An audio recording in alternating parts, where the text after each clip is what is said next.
Assalamualaikum warahmatullahi wabarakatuh. Waalaikumsalam. Ya, Bapak Firdaus selaku Ki Tembus Alam.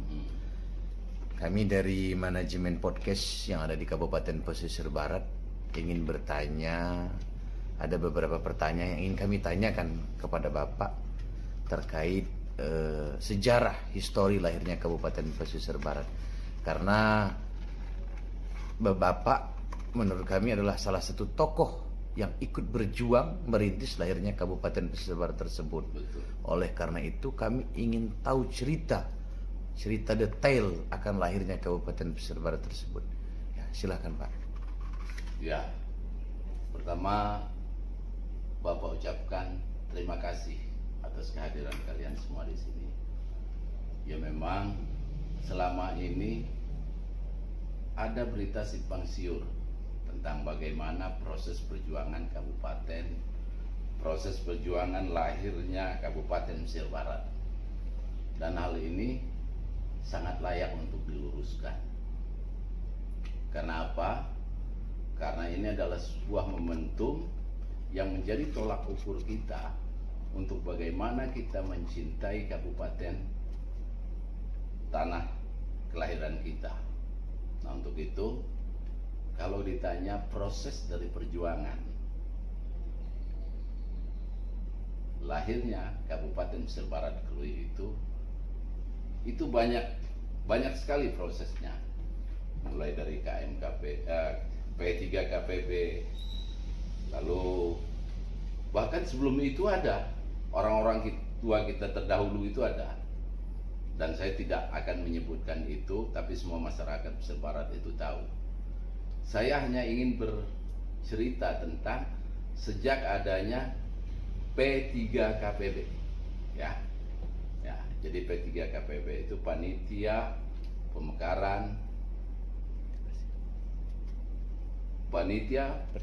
persiapan pemekaran Kabupaten Pesisir Barat Krui. Nah, jadi itu dimotori oleh tokoh-tokoh yang ada di Krui sana. Tapi pada saat itu saya ambil cerita singkatnya saja, bahwa proposal itu ketika dibawa ke Jakarta itu sudah tidak ada dana. Saya tidak ingin berbicara tentang dana itu kemana dan sebagainya, yaitu merupakan sejarah juga, bagian daripada sejarah juga. Intinya proposal yang dibawa oleh panitia P3KPB itu hanya proposal semata, tidak ada dana sepeser pun. Dan di situ juga ada Adinda Dwi Karyanto, ya, itu juga sebagai sekjennya di situ waktu itu, dan dia ikut berkolaborasi juga di Jabotabek ini dengan kami. Nah, intinya kita itu sangat sulit untuk mekar ketika itu. Karena apa? Kita tidak ada dana lagi. Sedangkan proposal masuk ke Komisi 2 itu harus memerlukan akomodasi. Dan tentu saya tidak akan menceritakan berapa besar akomodasi itu. Intinya tidak ada satu donatur pun yang bisa memberikan donasi bantuan dana bantuan tersebut. Nah, jadi ketika itu kita kena moratorium 2009, ya. Nah, jadi Bapak ini hanya cerita singkatnya saja. Iya. Moratorium 2009, akhirnya kita belum masuk proposal kita ke Komisi 2. Jadi sangat jauh karena kita belum masuk ke Komisi 2. Nah, pada saat moratorium itu dibuka kembali oleh Pak SBY ketika itu, maka kita kembali mencoba menggagas upaya pemekaran tersebut, kita coba memasukkan proposal. Jadi proposal dulu masuk ke Komisi 2, baru nanti dirapatkan oleh Komisi 2 menjadi RUU. Jadi tidak langsung jadi RUU. Nah, yang jadi persoalan kita pada saat itu, bagaimana kita bisa memasukkan itu proposal itu ke Komisi 2. Ya, jadi pada saat itu Ketua Komisi 2 itu Bapak Tarjo Suryo Guritno dari PDIP. Dia Ketua Komisi 2 pada saat itu. Dan kita tetap tidak bisa masuk. Karena apa? Ada saudara saya juga, satu perjuangan dengan saya, Al-Sakik Hafid. Itu mungkin 2 kali seminggu, mungkin beliau itu datang mengobati Mbah Tarjo, ya, karena sakit beliau itu sudah komplikasi, dan sakit yang paling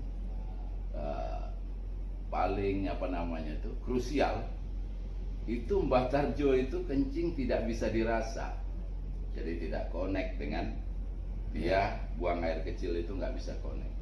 Sehingga tiap hari beliau itu pakai pampers ke kantornya di DPR RI, Komisi 2. Nah, jadi ketika itu saya punya teman ini, ya, berinisiatif membawa saya, karena penyakitnya Mbah Tarjo itu bukan penyakit medis, non medis. Pada saat itu saya diajak ke Kuningan, Komplek Kuningan, di sebelahnya Pak Agung Laksono. Ini rumahnya Mbah Tarjo, dan langsung ketemu beliau. Pada saat itu beliau menyatakan bahwa dirinya sakit, dan beliau langsung bicara dengan saya bahwa Mbah iki ditenungi wong le. Lalu saya tanya, terus piye Mbah? Sudah diobatin 38 dukun, tidak sembuh. Ada yang minta ini, ada yang minta ini, ada yang minta itu. Lalu seketika saya bilang, nek kulo sing ngobati piye Mbah? Saking jengkelnya dia, nganggo opo? Kata Mbah dengan saya. Saya lihat Mbah ini sudah kecewa dengan penyakitnya. Nganggo 10 jari Mbah, ya, insya Allah sembuh. Dia liatin Bapak, ya. Nggih. Piye Mbah, saiki diobati? Langsung dia lagi pakai kain sarung, ada fotonya dengan saya, dokumentasi lengkap. Duduklah kami di bawah, dalam kurun waktu hampir 20 menit lebih. Saya obati, saya cabut, saya tarik, dia punya dari wilayah mana yang dia sakit itu, langsung connect lah. Beliau itu bisa buang air kecil dan connect. Dia langsung bersyukur dengan saya. Dia bersyukur juga kepada Allah. Padahal kita pada saat itu tidak bicara tentang proposal. Dia tahu nama saya Firdaus, nyebut ke Bapak, "Dos, masukin proposal pesisir barat itu ke Komisi 2. Gak usah pakai duit, karena itu adalah kampung Mbah juga." Dalam hati saya, kenapa nggak dari kemarin-kemarin, ya? Jadi mungkin dia punya rasa syukur, itu kita obati, kita hanya perantaranya saja, lalu beliau sembuh. Dia langsung ngomong bicara proposal. Lah saya kaget. Masuklah kita tanpa dana pemekaran, ya, tanpa dana pemekaran sesen pun juga. Akibat kita, oleh kita ngobatin Mbah Tarjo tadi, dia sangat bersyukur. Baru kita lengkapi setelah masuk itu, karena proposal pemekaran Kabupaten Pesisir Barat itu tidak lengkap, ya. Mulailah kita dengan segala tugas masing-masing. Intinya tugas pokok saya memasukkan proposal itu ke Komisi 2, lantaran Mbah Tarjo sangat berterima kasih kepada saya. Penyakitnya yang sudah tahunan itu nggak sembuh. Nah, jadi kita harus tahu, ya, kalau ada yang mengklaim dirinya bahwa kamilah yang saya berani bersumpah di atas Quran 30 juz, di bawah Quran 30 juz, ya, bahwa yang memasukkan proposal itu gara-gara Mbah Tarjo diobati, ya, kemaluannya, sehingga dia bisa buang air kecil dengan normal, connect dengan otaknya. Lalu kita kita lengkapi perlahan-lahan sesuai dengan apa yang diminta di dalam proposal tersebut, ya. Maka kemudian jadilah itu RUU. Setelah itu pun proposal kita itu sebenarnya banyak yang nggak ada itu, tapi karena kita kongko sama Mbah Conteng ada, padahal banyak yang tidak ada. Kenapa? Karena Kabupaten Pesisir Barat sebenarnya, Kabupaten Lampung Barat sebenarnya memang tidak harus pisah dengan Krui. Kenapa waktu itu mereka tidak mau pisah? Ya, ini kalian juga harus tahu. Karena memang Liwa dengan Krui itu tidak terpisah dari dulu. Jadi yang mereka kendaki, setahu saya itu, Liwa adalah wilayah Balik Bukit, itu adalah wisata gunung, dan Krui adalah wisata laut. Di Krui ada lapangan terbang, di Krui ada pelabuhan. Maka bajulah kedua tempat tersebut kalau itu bergabung. Ya. Tapi karena pada saat itu pembangunan tidak merata, sehingga masyarakat pesisir barat berteriak ingin memisahkan diri dengan Liwa. Itu, ya. Nah, jadi intinya pemekaran itu kami yang memasukkan ke dalam Komisi 2, ya, dokumentasi Bapak lengkap. Siap. Kalau ada saudara-saudara yang penasaran, silakan datang ke saya. Saya minta jangan ada yang mengklaim, ya, bahwa kami tidak ingin dapat apa-apa daripada pemekaran itu. Iya. Nyatanya Pak Bupati yang sudah 2 periode, pernahkah saya minta proyek? Iya. Pernahkah saya minta PL? Tidak pernah. Ya. Kita ikhlas karena itu adalah kampung halaman kita. Tapi saya mohon dengan segenap stakeholder yang ada di Krui, Pesisir Barat, jangan pernah mengklaim diri bahwa mereka yang memekarkan Krui itu. Ya, tolong ini dicatat. Ya. Saya sangat bertanggung jawab menyatakan ini. Ya. Makanya kita kemudian setelah menjadi RUU, ya, masuk ke paripurna. Ya. Paripurna kita melobi juga dengan Bapak Marzuki Ali, ya. Yang membantu pemekaran Kabupaten Pesisir Barat Krui itu adalah Marzuki Ali, Ketua DPR RI pada saat itu, ya. Pak Marzuki Ali, bukan bapak yang lain-lain itu nggak ada. Karena kami pelaku siang dan malam, ya. Terus Pak Marzuki Ali, bakso Palembang bapak nih, kami bakso Palembang, Kiai, minta nyawonian. Minta nyawonian itu artinya itu tolong sepenuh hati supaya Krui ini bisa dimekarkan. Karena waktu rapat di Beleza, rapat tertutup 8 fraksi. Ya, 8 daerah pemekaran itu di Beleza, rapat tertutup antara 8 fraksi dan 8 komisi, ya kan? Itu kita ditangguhkan, Statusnya ditangguhkan. Sehingga kami melobi, saya dengan Sakik melobi Pak Hendarto dari Departemen Dalam Negeri bagian pemekaran. Dan kami nyatakan, kami janji hutang dengan beliau. Ya, wallahu alam apakah hutang itu sudah dibayar atau belum saat ini, ya kan? Apakah ini hutang kering, saya nggak ngerti, ya kan? Jadi kami sebenarnya malu dengan Pak Hendarto karena waktu itu ditangguhkan. Ibu Nurul Arifin, Menhoiri juga dengar, ya. Karena waktu itu saya, Menhoiri dan Sakik ada di dalamnya.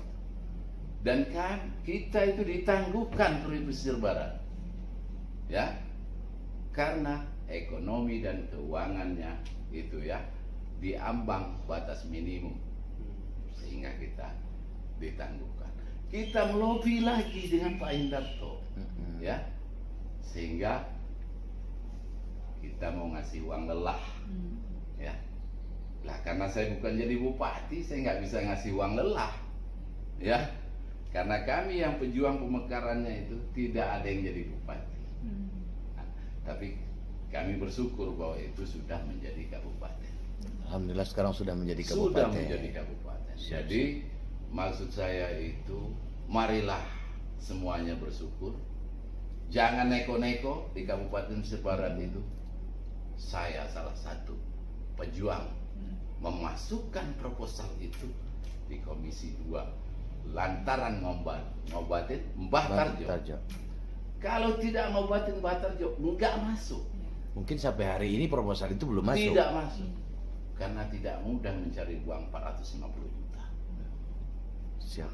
Ini intinya semua sesuatu itu kan butuh uang. Ya.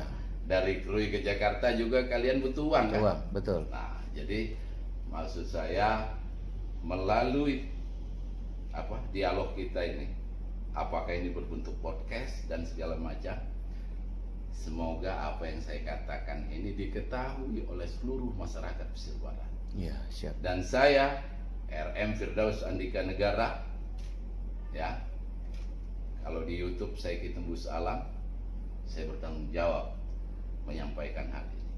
Ini kenapa? Ini harus diluruskan, Adindaku, ya.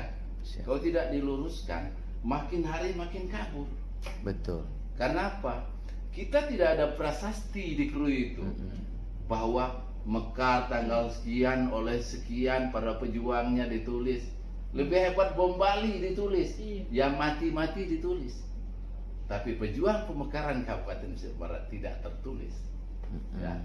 Nah, ini perlu kalian generasi muda mengetahuinya, ya. Jadi saya bilang syukur alhamdulillah, kita dukung mana yang bagus, silakan, dan tolong para stakeholder jangan disusah-susahin masyarakat Krui itu. Ya. Kalau ngurusin ini, ngurusin itu, apalagi orang-orang yang datang dari luar menjadi pejabat, mereka semua tidak tahu baik getirnya yang kita lakukan selama ini. Ya, kami adalah di penghujung perjuangan. Tapi sebelumnya bapak nenek moyang kita dulu udah bicara tentang perjuangan itu. Nah, dengan tidak menghilangkan ya sejarah jerih payah mereka semua, nenek moyang kakek kita dulu, ya kita terlalu panjang kalau kita mesebutin satu-satu. Iya. Tapi intinya proposal pemekaran Kabupaten Pesisir Barat tidak bisa masuk ke Komisi 2 karena kita tidak punya duit sepeser pun. Saya yang mengobati Mbah Tarjo Suryo Britno, dokumen lengkap. Alhamdulillah melalui izin Allah, Mbah Tarjo sehat, dia langsung bicara. Padahal kita nggak bilangin proposal. Masa sama orang sakit kita ngomongin proposal? Iya, betul. Saking terima kasihnya, Dos, masuk itu proposal Pesisir Barat itu. Uang itu kampung Mbah juga kok. Iya. Sampai begitu. Nggak dapat kita ongkos dari Mbah Tarjo ya, cuman hanya masukin proposal. Lalu apa lagi yang mau ditanyakan? Baik, dari cerita panjang tadi bisa kita bilang artinya perjuangan Bapak Firdaus bisa dibilang salah satu yang ikut berperan penting di dalam lahirnya Kabupaten Pesisir Barat ini. Artinya melalui tangan Bapak, artinya bisa membantu Mbah Tarjo menyembuhkan penyakitnya, ya kan? Melalui tangan Bapak tersebut, maka proposal bisa kita masukkan. Ya. Oke. Kemudian apakah ada bentuk penghargaan terhadap para pejuang-pejuang yang ikut membantu lahirnya Pesisir Barat itu dari Kabupaten Pesisir Barat terhadap para pejuang? Alhamdulillah sama sekali tidak. Tidak ada bentuk penghargaan dari itu masih alhamdulillah juga. Ya. Yang penting sehat kan? Iya, betul, betul Pak, betul sekali. Alhamdulillah tidak ada sedikit pun. Tapi kita ikhlas. Iya. Karena kalau orang Krui bilang, kalian walaupun tidak bisa bahasa Krui, ya, buat ram kaniram. Ya, dari kita untuk kita. Jadi kita nggak perlu diapresiasi dengan penghargaan dan segala macam. Yang penting satu aja, jangan hilangkan sejarah. Walat nanti di situ ada Matu, ada Keramat Manula, ada Kartadilaga, ada Sipait Lidah, ada Mata Empat di Gunung Pesagi, ada Serunting Siakti di Biha, ada Syekh Limantaka di selatan, ada Syekh Subakir di Bukit Barisan. Ya, jangan macam-macam. Karena nanti kita kelihatannya kita segar sekarang, kita mewarisi anak cucu kita dengan kesengsaraan karena kebohongan bapak ibunya atau kakeknya. Ya, terus apa lagi? Jadi jangan pernah tinggalkan sejarah lah gitu ya. Betul, Pak, jas merah. Ya, jas merah akan jasa-jasa para pejuang-pejuang yang ikut membantu lahirnya Kabupaten Pesisir Barat. Betul. Siap. Kemudian Bapak ini kan aslinya orang Krui Pak ya? Orang Krui. Ya, alhamdulillah asli orang Krui. Jadi Bapak dulu ikut berjuang membantu akhirnya Kabupaten Pesisir Barat. Kalau kami boleh tahu hari ini Bapak aktivitasnya sehari-hari apa itu? Kalau kami boleh tahu ini Pak. Ya kan, selain dari ikut membantu berjuang pengacara.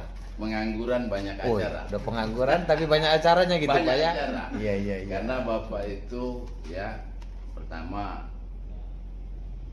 saya ini memang ada tugas, ya. Iya. Tapi ada beberapa tugas yang nggak bisa saya ceritakan. Intinya ada tugas yang sudah tenar di YouTube, ya. Itu aktivitas Bapak itu menyembuhkan santet, sekali datang, sekali berobat. Alhamdulillah sembuh di tempat. Dan itu penyembuhan jarak jauh, antar pulau, antar provinsi, antar negara, antar benua, cukup melalui WA. Iya. Kirim foto ke Bapak, saya print, tunggu 30 menit. Apakah itu Bapak yang punya kuasa? Tidak. Ya. Bapak hanya diberikan mandat untuk itu. Ya, karena dulu Bapak juga mantan PNS. Oh, Bapak ini pensiunan PNS. Badan Kepegawaian Negara. Bapak pensiun dini. Kalau saya terbang ke beberapa negara, ada perintah Napatilas. Saya terbang ke beberapa puluh negara karena ada beliau Soekarno perintah saya, ya. Iya. Dan pada saat saya pensiun dini juga berbarengan dengan itu main organ pun tak boleh lagi Bapak. Karena Bapak ini adalah satu-satunya musisi pesisir barat yang ada di Jabodetabek. Sebelum ada Adinda Yudi, ya. Iya. Sekarang kan banyak kenal dengan Yudi kan. Karena saya sudah mundur dari arena itu. Jadi Bapak juga sebagai seniman, ya. Kalau Bapak saya dulu Zainuddin Zahid, ya. Guru ngetik 10 jari di Pasar Tengah Krui. Iya. Beliau adalah seorang ulama, kepala sekolah, penceramah, ya. Juga ahli kebatinan. Nah, jadi mungkin itu nurun ke Bapak. Bapak tidak pernah belajar kebatinan, tapi belajar organ iya. Ya. Iya. Jadi karena ilmu kebatinan tidak bisa dipelajari dengan cara apapun. Bahwa kebatinan itu saya katakan tidak bisa dipelajari. Karena kebatinan yang sejati itu adalah bagian daripada hidayatullah, barakatullah, karomatullah, wa biiznillah. Nah, kalau kita punya keturunan, kita jaga saja perilaku dan hati kita. Mudah-mudahan apa yang menjadi keturunan kita itu jatuh pada diri kita. Ya, seperti yang saya alami. Nah, jadi apa yang saya lakukan, pengobatan dan sebagainya ini benar-benar bukan kehendak Bapak, ya.